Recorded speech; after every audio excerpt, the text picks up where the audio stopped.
Hello, ఇప్పుడు మీరు చూస్తున్న ఈ ప్లాంట్ పేరు కోలియస్. మీరు కనుక మీ బాల్కనీలో కలర్ఫుల్ ప్లాంట్స్ పెంచాలనుకుంటున్నారా? అయితే కోలియస్ ప్లాంట్ని ట్రై చేయండి. ఈ ప్లాంట్ని మీరు కట్టింగ్స్ నుంచి కూడా చాలా ఈజీగా ప్రాపగేట్ చేయొచ్చు. ఒక 6 to 8 ఇంచ్ కోలియస్ ప్లాంట్ కటింగ్ని తీసుకొని కొంచెం మాయిస్ట్ సాయిల్లో గుచ్చేసినా కూడా ఈ ప్లాంట్ ఈజీగా పెరిగిపోతుంది. నా ఈ సెకండ్ ప్లాంట్ అలా ప్రాపగేట్ చేసింది, కానీ సర్ప్రైజింగ్గా ఇది మదర్ ప్లాంట్లా కాకుండా డిఫరెంట్ కలర్స్తో వచ్చింది.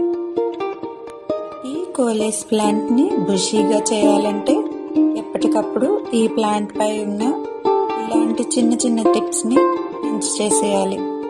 ఇలా చేయడం వల్ల చాలా తొందరగా ప్లాంట్ బుషీగా అయిపోతుంది. కోలియస్ ప్లాంట్లో సాయిల్ ఎప్పుడు మాయిస్ట్గా ఉండేలా చూసుకోవాలి.